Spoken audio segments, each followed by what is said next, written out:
किसी देवता को मैंने नहीं कहा कि आप आकर पार्वती जी का दर्शन करो। किसी देवता को मैंने कभी नहीं कहा कि आप सती माता का दर्शन करो। किसी देवता को मैंने नहीं कहा कि आप आओ और सारे सरोवर, सारे तीर्थ, सारे कुंड आकर दर्शन करो। मैंने निमंत्रण नहीं, तो फिर निमंत्रण किसने दिया? कौन ने कहा चले आओ? इनको कहा किसने? कौन?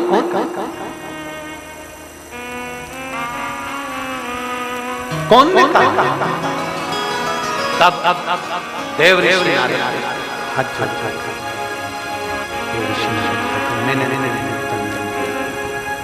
ऋषि नारद है, मैंने कोई निमंत्रण नहीं दिया। मैंने कोई निमंत्रण दिया। मैं आपको ब्रह्मदेव के पास में लेकर चलता हूँ हिमालय। अब देखिए, नारद जी ब्रह्मदेव के पास लेकर जाएं, उससे पहले ब्रह्मा जी स्वयं हिमालय भीतर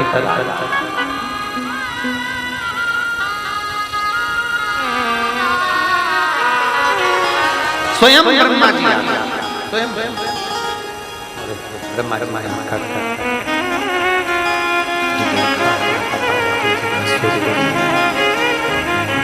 ब्रह्मा जी जो पार्वती जी का स्वरूप देख रहे थे, ब्रह्मा जी जो माता पार्वती जी का स्वरूप का दर्शन कर रहे थे, सारे देवता देखकर आश्चर्य कर रहे। देवर्षि नारद ने ब्रह्मा जी को चरण छूकर थोड़ा सा हिलाया और हिलाकर पूछा कि ये तो बताओ कि इन सारे देवताओं को पार्वती जी क्या भेजा किसने?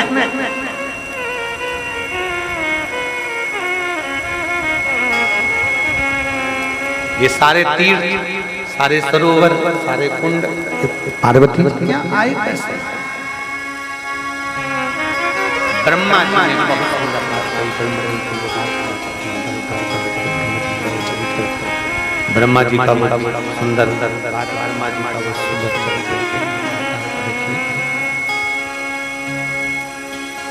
ब्रह्मदेव का वो संवाद आप अपने अंदर उतार कर रखिए।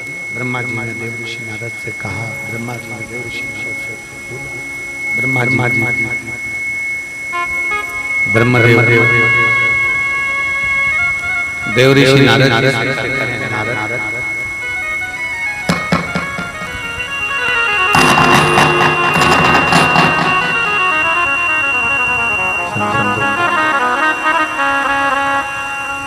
ब्रह्मा जी देव नारद शंभु शरण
ब्रह्मा जी से पूछा गया कि ये इन सारे देवताओं को निमंत्रण दिया तो दिया, इन सारे तीर्थों को निमंत्रण दिया तो दिया किसने? इन सबको यहाँ पर बुलाया तो बुलाया किसने? कौन ने इनको निमंत्रण दे दिया? कौन ने इनको बुलाया? भगवान ब्रह्मा जी कहते हैं, ब्रह्मदेव ने कहना प्रारंभ करा। ब्रह्मा जी बोल रहे हैं, ब्रह्मा जी कह रहे हैं, सुनो देव ऋषि नारद। बहुत सुंदर बात ब्रह्मा जी कह रहे हैं, उसका स्मरण आपके चित्तवृत्ति में रहे। सुनो देव ऋषि, शंभु शंभु शंभु। ब्रह्मा जी स्वयं कह रहे हैं, ब्रह्मदेव स्वयं वर्णन कर रहे हैं, शंभु शंभु शंभु। और ब्रह्मदेव भगवान देवाधिदेव महादेव कैलाश पर विराजमान है। नारायण और भगवान ब्रह्मदेव दोनों की दोनों, इंद्रदेव वरुण देव सबकी सब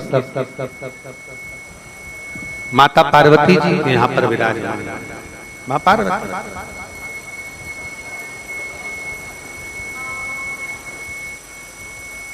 कौन निमंत्रण दे दिया? कौन ने बुला लिया यहाँ पर? कौन?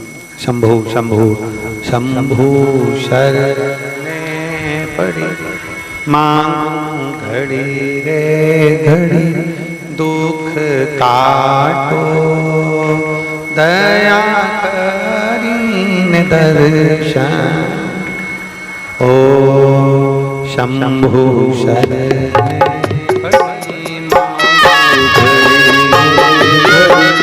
दुख काटो दया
महाराज जी तुम पूछ रहे हो, महाराज तुम पूछ रहे हो कि ये इन नदियों को, इन सरोवर को, इन बावड़ियों को, इन तालाब को, इन तीर्थों को, इन देवताओं को किसने बुलाया? इन देवताओं को किसने आमंत्रित किया? कौन इनको बुलाया है? कौन ने आमंत्रित किया है? कौन इनको बुला रहा है? किसने आमंत्रित कर दिया? किसने बुला लिया? कौन है इनको बुला? शंभु शंभु शंभु शंभु शंभु शंभु शंभु शंभु शंभु। कौन इनको आमंत्रित कर लिया? कौन ने इनको बुला लिया? कौन है ऐसा? ब्रह्मा जी बोले कि ब्रह्मदेव ने कहा कि देखिए देव ऋषि नारद, इन सब देवताओं को बुलाने वाला,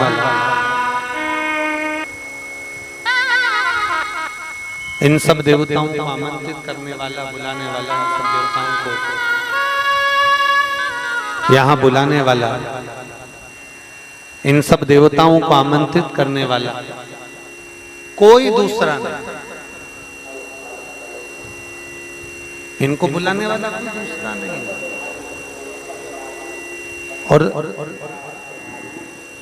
कोई इनको बुलाने वाला नहीं है, कोई इनको आमंत्रित करने वाला नहीं है। शंभु शंभु शंभु शंभु शंभु शंभु शरणे पड़े मांगो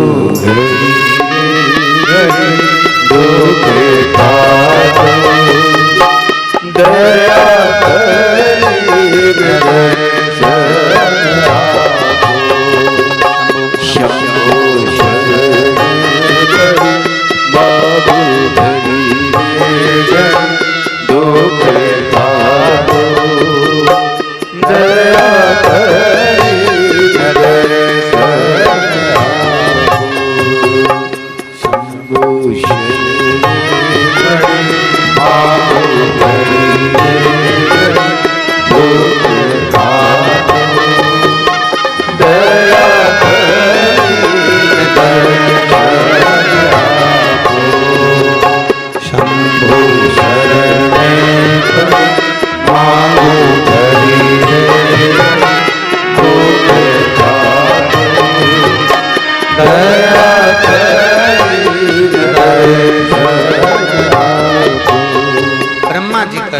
बुलाने वाला कोई दूसरा नहीं, हमने उनको आमंत्रित नहीं करा, हमने इनको बुलाया।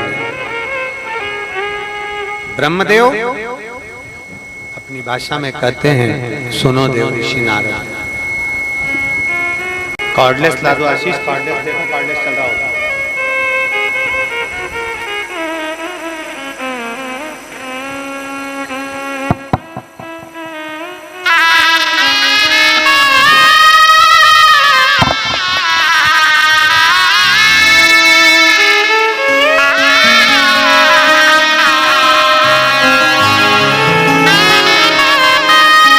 तीरथ और सारे देवता अपने आप आकर विराजमान।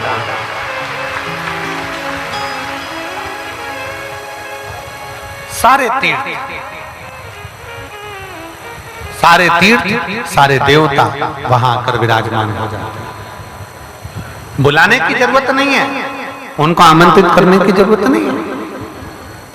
स्वयं देवता। और यहाँ जितने मेरी जीजियां बैठी हैं, जितने मेरे जीजा बैठे हैं, जितने मेरे भाई बहन कथा को श्रवण कर रहे हैं आस्था चैनल के माध्यम से, उनसे कहना चाहूंगा, अपने घर में अगर एक बेटी है तो यह मानकर चलना सारे तीर्थ और सारे देवता आपके घर में विराजमान है, ये निश्चित है।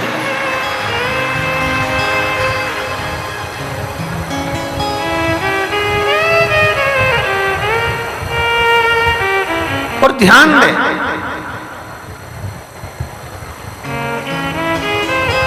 प्रजापति विश्वरूप जी ने अपनी बेटी रिद्धि सिद्धि का विवाह करा था।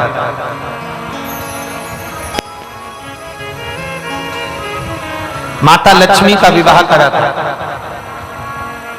माता पार्वती जी का विवाह किया गया था। माता सती का विवाह किया गया था। बहुत सुंदर प्रसंग में अपने जीवन में उतारिएगा।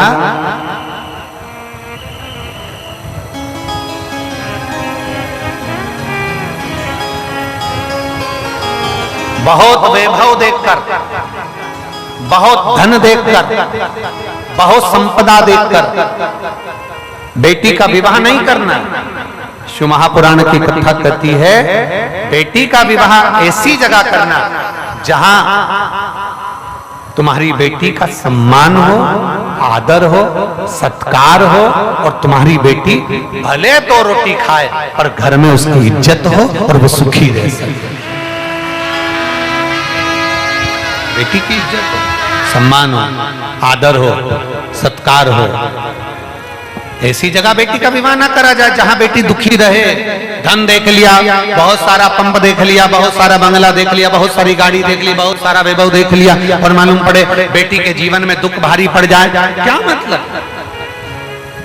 प्रयास करो बेटी संस्कारवान को दी जाए, बेटी को संस्कारवान को प्रदान किया जाए, ये प्रयास किया जाए। कोई ऐसा नशा करने वाला, जुआ खेलने वाला, कोई व्यसन में डूबने वाला ना हो, जिसके साथ में बेटी का विवाह हो जाए और बेटी को जिंदगी भर रोना पड़े।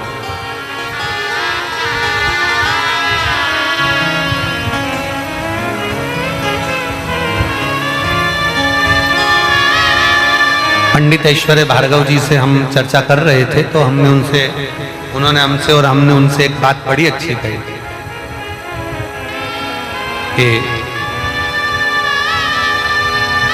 आज के जमाने में व्यसन में डूबे हुए व्यक्ति के साथ में लोग लड़की का विवाह करने को तैयार हैं,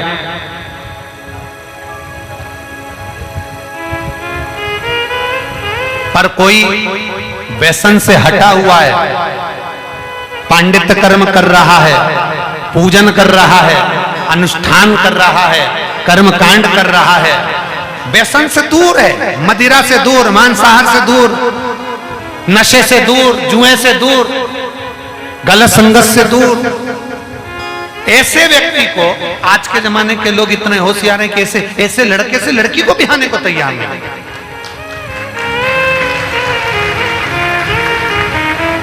हमारा निवेदन है, अगर आपकी बेटी के लिए कोई अच्छा, ये ना देखा जाए कि धोती पहन रहा है तो कुर्ता पहन रहा है तो गमछा पहन रहा है, ना ना ना, सबसे पहला सुख देखिए कि हमारी बेटी को हम जिसके साथ ब्याह रहे हैं वो कम से कम नशे में तो नहीं डूबा है, हम जिस बेटी को ब्याह रहे हैं कम से कम वो मांसाहार में तो नहीं डूबा है, हम अपनी बेटी को ब्याह रहे हैं तो कम से कम वो जुए वाले जगह पर तो नहीं जा रहा है, हम अपनी बेटी को ब्याह रहे हैं कम से कम वो गलत संगत में तो नहीं पड़ा है। तुम्हें तो गर्व होना चाहिए कि हम हमारी बेटी को ब्याह रहे हैं तो कम से कम एक ब्राह्मण के साथ में जो धोती पहनता हो, शिखा रखता हो, जो कर्मकांड से जुड़ा हुआ हो, भगवत भजन से जुड़ा हुआ हो, इसके साथ बेटी बिहार। एक साधारण लड़के के साथ बेटी बिहार दिया, सोचा, विचार करा, सोचा कि ये धोती पहनता है, ये कर्मकांड करता है, पूजन करता है, पर निवेदन करूंगा कर्मकांड या पूजन या अनुष्ठान कोई साधारण नहीं होता। आप ये तो विचार करिए कि अपनी बेटी का कम से कम आदर तो होता है, सत्कार तो होता है, प्रयास करें, एक प्रयास आपके भीतर होना चाहिए। गलत जगह बेटी बिहाने से पहले 50 बार विचार करो। हमने पहले भी कथाओं में कहा कि 3 देने से पहले सोचना।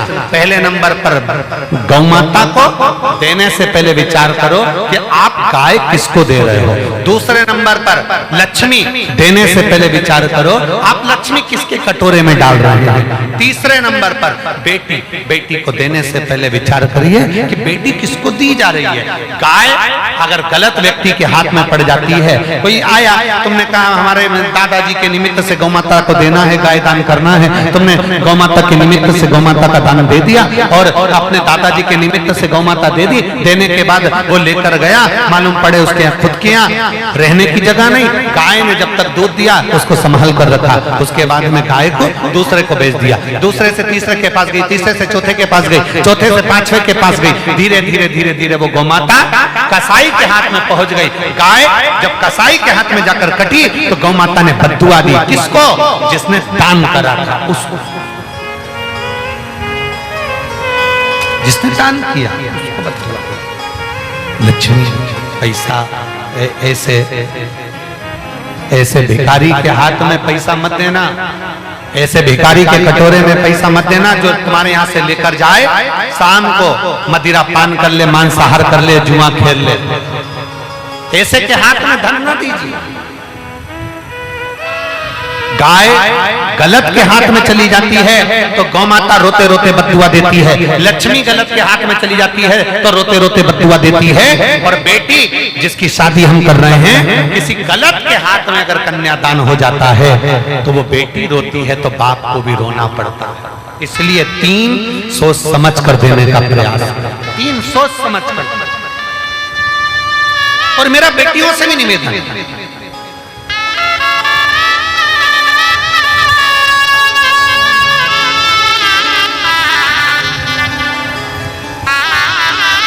दुनिया के लोग कहते हैं कि बेटा अपने माँ बाप को पार उतार देता है।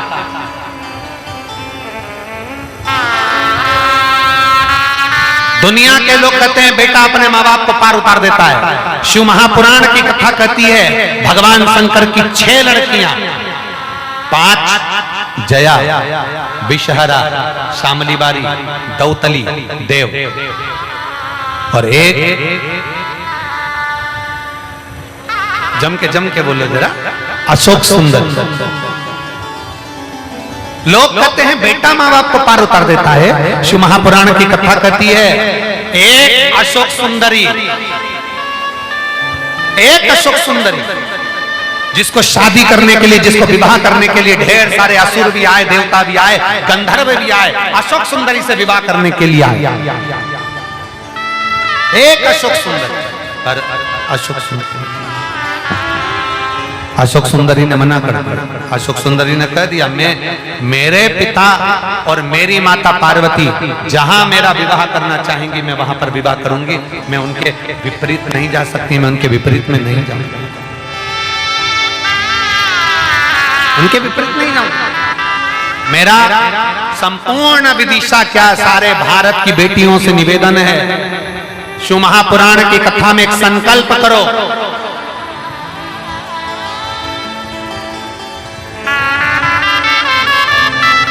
शास्त्र कहता है घर में अगर बेटी का जन्म हो जाता है और माँ बाप अपनी बेटी का कन्यादान कर देते हैं तो उस माता पिता को कोई नरक नहीं भोगना पड़ता, वो सीधे कैलाश धाम चले जाते हैं।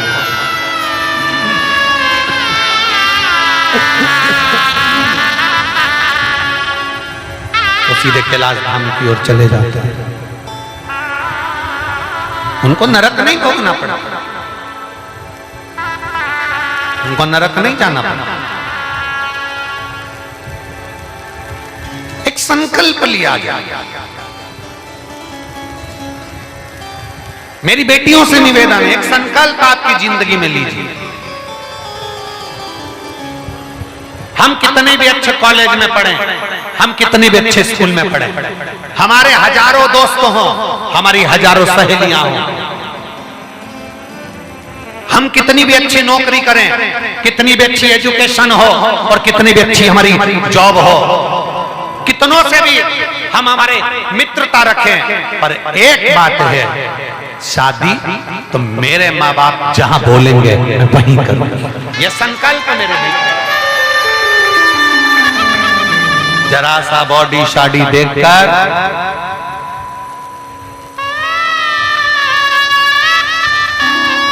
गाड़ी सुधरने के लिए आई थी, उसमें पेट्रोल पड़ा हुआ था, भुर भुर करके वो गाड़ी तुम्हारे यहाँ ले आया, तुझे बिठाया, थोड़ा सा बॉडी शादी दिखाई, थोड़ा बहलाया, फुसलाया, अपने कब्जे में कर लिया। 10 रुपए की चाउमीन, 20 रुपए का पानी बतासा और 10 रुपए के पेट्रोल में अपनी जिंदगी बर्बाद मत कर लेना मेरी जीजियों, अपना जीवन खराब मत कर लेना। एक संकल्प अपने भीतर लेकर चलना, एक संकल्प अपने अंदर लेकर चलना कि मैं अपने माँ बाप को कन्यादान का मौका दूंगी, मैं कभी अपने सनातन धर्म को छोड़कर दूसरे धर्म में कभी नहीं जाऊंगा।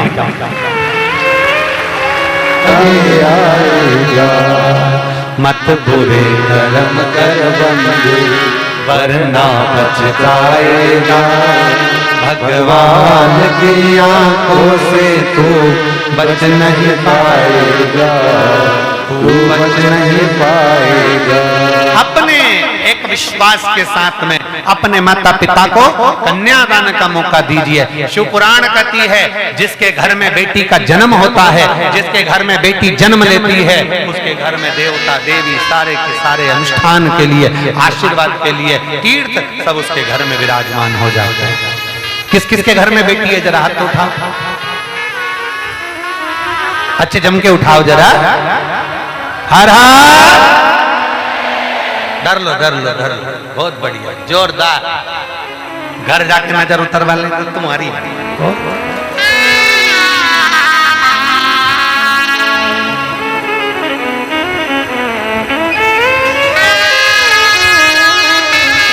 प्रभु की कृपा है, ये उसकी उदारता है, ये उसकी दया है, ये उसकी करुणा है।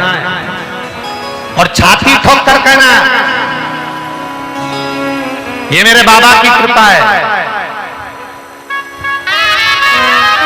छाती ठोक कर कहना ये मेरे प्रभु की कृपा है।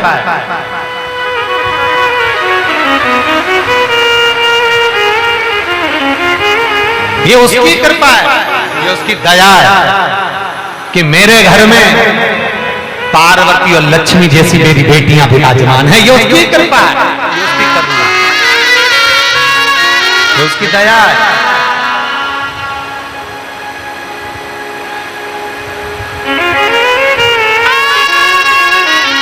समय आया शिव पुराण की कथा वर्णन करती है भगवान शंकर का चरित्र, भगवान देवादिदेव महादेव का चरित्र वर्णन कर रहा है कि शिवाय नमस्तु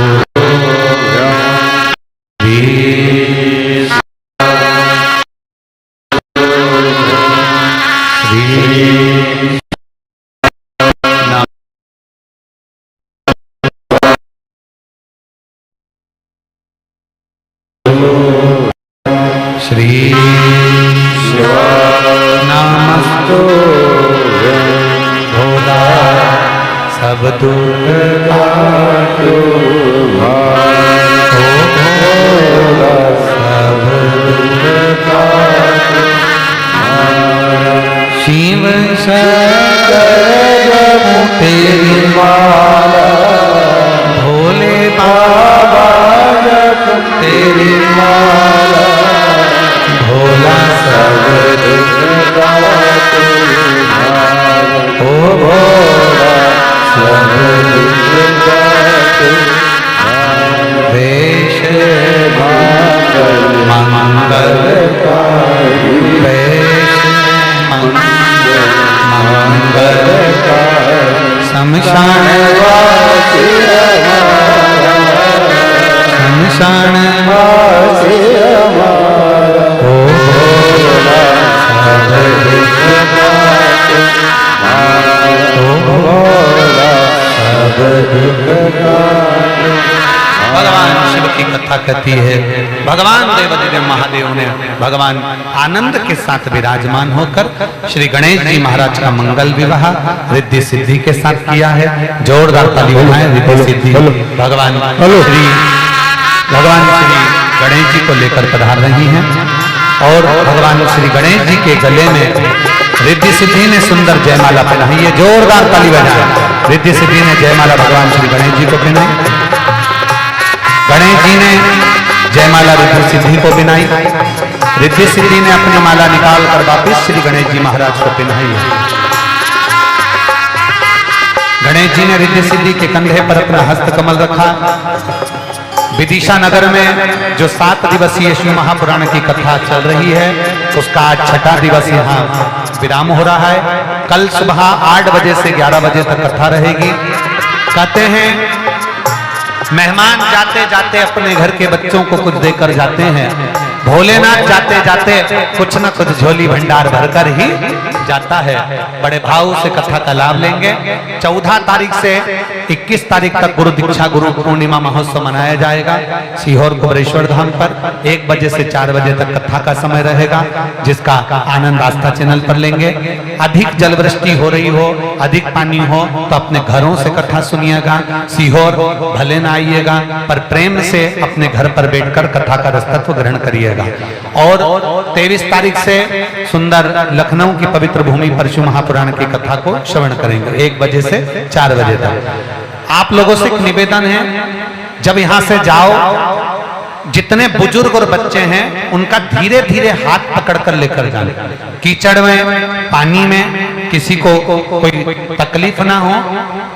शिव महापुराण का सबसे बड़ा कर्तव्य है सेवा।